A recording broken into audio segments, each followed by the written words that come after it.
Evet. Hocam hoş geldiniz. Hoş bulduk. Nasılsınız? Allah razı olsun. Teşekkür ederim. Nasıl geçti seyahatiniz? Bize biraz bahsedin. Seyahatimiz güzel geçti. En başta Ürdün'e gittik. Yetimler Vakfı aracılığıyla. Orada da dünyanın farklı ülkelerinden doktor arkadaşlarımız vardı. Onlarla buluştuktan sonra izin çıkanlar Filistin'e geçtik. İşgal altındaki topraklara.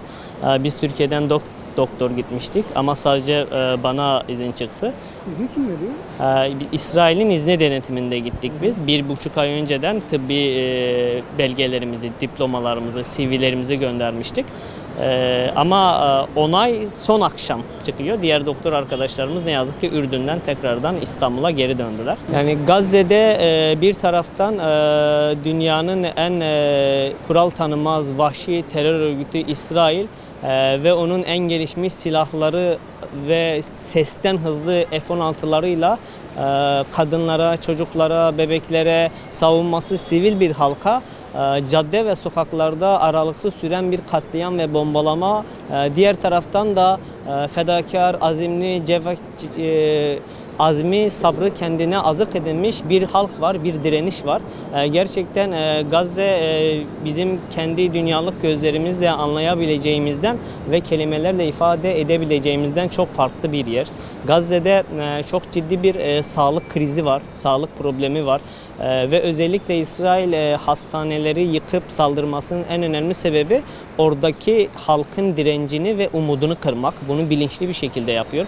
Fakat dünyanın farklı ülkelerinden, Bangladeş'ten, Tunus'tan, Mısır'dan, Ürdün'den, Almanya'dan, İngiltere'den, Afganistan'dan Müslüman doktorlar gönüllü bir şekilde Gazze'ye gelmiş ve orada hizmet etmeye çalışıyorlardı. Ve bu da Gazze'deki kardeşlerimiz ve Türkiye'den, bu da Gazze'deki kardeşlerimizin azmini ve direncini artırıyor. Gazze'li kardeşlerimiz şikayetçi değiller. Sabrediyorlar ve bekliyorlar. Bu yaptıklarının karşılığını Allah'tan geleceğini umuyorlar. Gazze'de sağlık sistemi çökmenin eşiğinde. Gazze'de ilaç yok. Gerçekten ameliyatlar yapılıyor ama malzeme yok, eksiklik yok. Çok ciddi yara enfeksiyonları var. Hastanelerde dahi hastalara yemek falan yok. İnsanlar ama Gazze'li doktorlar da 24 saat evlerine gitmeden sürekli bir şekilde tedavi vermeye çalışıyorlar. Biz Hidme Amme Hastanesi'nde, Filistin Kamu Hastanesi dediğimiz bir hastaneydi. Sadece ameliyat üzeriydi bizim hastalar. Ameliyat olacak tüm hastaları bizim hastanemize gönderiyorlardı ve bizim hastanede sadece cerrahi branşlarda doktorlar vardı. Sağlık sistemi çökmenin eşiğinde ameliyat ettiğimiz hastayı zamanı gelmeden önce taburcu etmek zorunda kalıyorduk. Çünkü hastanede yer yoktu. Ve bazen öyle dramatik olaylar oluyordu ki gerçekten yetersizlik, zaman yetersizliği, hastanenin şartlarının yetersizliği. Bir örnek verecek olursam 5 yaşındaki bir çocuk, küçük bir çocuk karnından yara almış. Ameliyata alacağız. Ameliyat öncesi hiç ağlaması yok. Ameliyata aldık. Bir doktor cerrah arkadaşımızın da akrabası. İnce bağırsağında 5 yerinde delinme vardı, onardı. Kalın bağırsağında onarım yaptık primer. Ve karın duvarında retroperiton dediğimiz yerde kanama vardı. 1 litrenin üzerinde kanamaları durdurduk fakat minik bedeni o büyük kanamaya gücü yetmedi. Kalbi durdu ve o ara temel yaşam desteği vermeye başladık. Ve o arada dışarıda ameliyat etmemizi bekleyen başka bir hasta vardı 25 yaşında. Temel yaşam desteğini verirken diğer bekleyen hasta da ne yazık ki şehit oldu. Ve o 5 yaşındaki çocuk da şehit oldu. Gazze'de hastaların %50'si çocuk hasta. Gerçekten en büyük saldırı altında olanlar sivil savunmasız bir halka sürekli hiçbir kural tanımadan saldıran bir terör devleti var. Ve en büyük amacı oradaki halkın direncini kırıp kendi istediği şekilde hareket etmesini sağlamak. Biz girerken resmi prosedürlerle ve izinle tabi olmuştuk. Girerken herhangi bir problem yaşamadık. Fakat bizler Ebu Seleme kapısında artık bizi onlar bırakıp karşı tarafa geçerken Gazze'li askerlerin yüzlerinde çok ciddi bir hüzün vardı. İstemiyor yani dışarıdan doktorların, insanların oraya girmesini istemiyorlar. Yine bir girerken pasaport işlemindeyken pasaport işlemindeki kişi böyle gözlerini kaldırdı. Türkiye dedi. Böyle şaşırdı böyle. Çıkarken de başka aynı muameleyi gördüm. Türkiye dedi. Böyle Türklerin o bölgeye gitmeleri onları gerçekten şaşırtıyor. Ama farklı dünyanın farklı ülkelerinden mezhep, din, ırk fark etmeksizin ortak payda Gazze'de ve Müslümanlar o bölgede hizmet etmeye devam ediyorlar. Gazze'de sağlıkla ilgili en büyük problem gıda eksikliği, beslenememe. Yani Kıtlık. insanlar beslenemiyor. Günde bir öğün dahi beslenemeyen insanlar var. Gazze'deki insanların şu an tamamı zayıf. Ve Gazze'li bir insanın bir gün boyunca yapmış olduğu en büyük iş günü şu uğraşla geçiyor.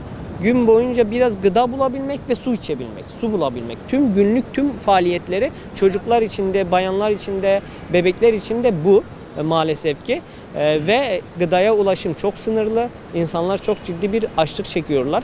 Su çok sınırlı. Bu sebeple temizlik ve temizliğin olmamasına bağlı bulaşıcı hastalıklar çok fazla. Bizim güvenliğimiz şöyle. Biz oraya giderken Allah'a tevekkül edip gittik. Şehadet bizim için Kudüs yolundan, Mescid-i Aksa yolunda şehit olmak en büyük makamlardan birisi. Korkmadık bu yönde. Ve Allah'ın bize yazdığı o ölüm zamanı gelince kimse onu engelleyemez. Gelmeyince belki ölümü senden Azrail engeller. O sebeple korkmadık, korkumuz yok. Allah yolunda ölmek bizim için en büyük makam. Orada risk var mıydı? Vardı. Biz El Baptist Hastanesi'nde tatlı ikramında bulunduk hastalara, yüzlerce hastaya ve yakınlarına. Bir gün sonra o hastanede havan atışı oldu.